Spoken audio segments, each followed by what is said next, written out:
Public nuisance complaint நிறைய வந்திருக்கு sir. என்ன இன்ஸ்பெக்டர், கேஸ் எதுவும் போட்டிருக்கியா? இது வரைக்கும் எதுவும் எடுக்கலங்கய்யா. அதான் சார் பார்த்து பேசி முடிவெடுக்கலான்னு வந்திருக்கையா. ஆ சரி, நமக்கு எதிராக எதுவும் வராம பாத்துக்க. சரிங்க. ம், ஆனா கண்டிப்பா கேஸ் எடுத்தாகணும் சார்.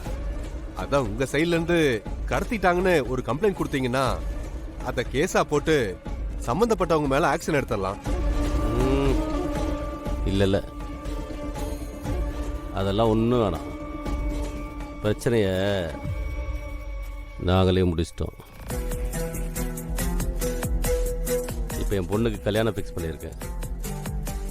அதனால இந்த விஷயம் வெளியே தெரிய வேண்டாம். சார், நடந்தது ஒரு கிரிமினல் கேஸ் சார். பப்ளிக்ல வேற நடந்திருக்கு. இப்ப நான் கேஸ் எடுக்காம விட்டா நாளைக்கு எனக்கு தான் சார் என்கொயரி வரும்.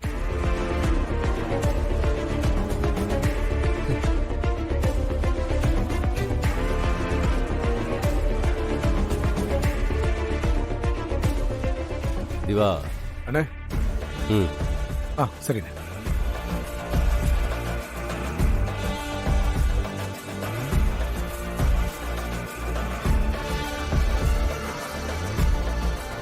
அண்ணே இந்தாங்கண்ணே. ம் இந்தாங்க வாங்கிக்கோங்க. இது எங்க குடும்ப விவகாரம். இதுல எங்க பொண்ணு வேற சம்மந்தப்பட்டிருக்கா. இதை வெளியில தெரியாம பாத்துக்குங்க. இதை வச்சுட்டு கேஸை முடிச்சுக்கோங்க. அதான் நீங்க கவனிக்கிற விதத்துல கவனிச்சிட்டீங்களா சார்? இதுக்கப்புறம் எப்படி சார் நான் கேஸ் எடுப்பேன்? நான் பாத்துக்கிறேன் சார். உங்களுக்கு ஏதாவது உதவி தேவைப்படுச்சுன்னா உடனே எனக்கு ஃபோன் பண்ணுங்க சார். சார், அப்ப நான் கிளம்பிடுமா சார்? ம் தேங்க்யூ சார். வரேங்க.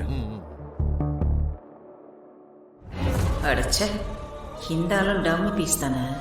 இவங்க பெரிய வீட்டு விஷயம்லாம் தெரிஞ்சு வச்சிருக்கிறது பிரச்சனையை சரி பண்றதுக்கு இல்லை போல இருக்கு.